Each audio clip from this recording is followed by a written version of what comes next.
նախաձեռնության ակունքներում ա եղել ֆինանսների նախարարությունը որպես շահագրգիռ կողմ,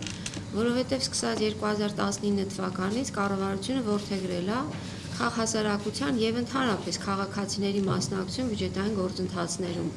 Այդպես դժվար է գտնել բյուջեի որևէ տող, որի շահագրգիռ կամ մի քաղաքացի, որը այս կամ այն կերպ չառնչվի բյուջետային որևէ հոդվածի կամ որևէ որպես շահառու հանդիսանալու տեսանկյունից, եւ ընդհանրապես պետք է դիտարկել, որ բյուջեն դա ֆինանսների նախարարության, այսպես ասած, լիազոր մարմին լինելով որպես պատասխանատու այդ փաստաթուղթը կազմելու, այնուամենայնիվ ֆինանսների նախարարությունը չի շահագրգիռ այդ թուղթը ներկայացնելու։ Այստեղ պետք է հաշվի առնել քաղաքացիների, քաղաքասարակության բոլոր ոլորտների ներգրավվածությունը։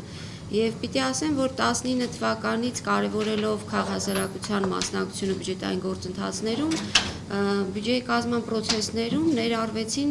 մի քանի գործառույթներ, որոնք պարտադիր են պետական մարմինների համար, որպեսզի բյուջետային հայտերը քննարկվի քաղաքասարակության ներկայացուցիչների հետ։ Այս դրույթը ունենք դեռևս 20 թվականի բյուջետային գործընթացից։ Պիտի ասեմ, որ այդպես շատ ակտիվ չի, բայց ողջունեմ ամեն դեպքում սոցիալ-նախարարությունը այն նախարարություններից է, որոնք իրականացնում են այս քննարկումները եւ ամփոփաթերթով եւ առաջարկներով եւ սոցիալ-նախարարության դիրքորոշմամբ այս ինֆորմացիան տեղագտնում ամբողջ բյուջեի վերաբերյալ քաղաքասարակության ներկայացրած առաջարկների ցանկում։ Ուզում եմ ասեմ, որ կա ֆինանսների նախարարության պաշտոնական կայքում, որտեղ ամփոփվում է բոլոր մարմինների գծով, ինչ առաջարկներ են ներկայացվել, որոնք են ընդունվել, որոնք են նպատակարար համարվել եւ այլն։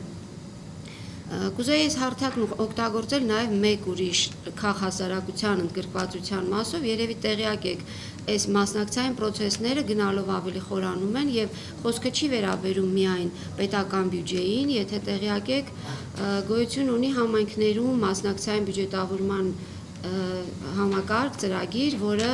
ըստ էության հաշվի առնում համայնքի մակարդակում քաղաքացիների կողմից առաջարկներ ներկայացնելու բյուջետավորման իմաստով, քննարկելու, քվեարկելու եւ դրանից հետո պետական բյուջեի համապատասխան ծրագրից միջոցներ ստանալու։ Մենք այստեղ մի քանի ՀԿ-ների հետ իրականում այս մի ծրագրի հետ աշխատում ենք, բայց այս հարթակը շատ լավ, այսպես ասած, հարթակ է, որպեսզի սա լինի այն դարբնոցը, որտեղ քաղաքասարակությունը կունենա այդ կարողությունները նաև պետական բյուջեի այլ ծրագրերում ներգրավելու եւ կարողանանք համատեղ պետություն, քաղաքացի, քաղաքասարակություն, դոնորներ, որտեղ կիրականացնենք մեր ընդհանուր նպատակին ուղղված ծրագրեր, որոնք կլինեն առավել թափանցիկ, մասնակցային եւ այլն։ Եվ մի բան էլ կուզեի ավելացնել, ուղղակի որպես տեղեկացում, նախագծվում է ստեղծել բոլոր նախարարություններին կից կոլեգիաներ, դա պարտադիր է լինելու կառավարության որոշմամբ, որտեղ նաև պետք է ներգրավեն քաղաքասարակության ներկայացուցիչներ, այսինքն սա էլի եւս մեկ հարթակ, որտեղ ձեր կողմից ստացած գիտելիքները եւ այս ցանցի ընդլայնումը մեզ հնարավորություն կտա ընդհանրապես հանրային կառավարման ոլորտը դարձնել թափանցիկ եւ ներգրավված, այդ թվում նաև քաղաքասարակության կողմից։ Մեր համար այս հարթակը իրականում ողջունելի ա եղել հենց առաջին, երբ որ նախագծման փուլում էր եւ ֆինանսների նախարարությունը դրական վերաբերմունք արտահայտելով, այսպես ասած, նաեւ կանաչ լույս վառեց այս ծրագիր իրականացնելուն, հուսով ենք, որ առաջիկայում այս կամ այն դոնորների կամ հնարավոր փոխհամագործակցության շրջանակներում կունենանք ձեզ կրթելու, ձեր որակական մասնագիտական գիտելիքները բարձրացնելու եւս հնարավորություններ, պահելով այս կարևոր արժեքավոր գիտելիքները, որոնք ծրագրի շրջանակում ձեռք ա բերվել։ Շնորհակալ եմ։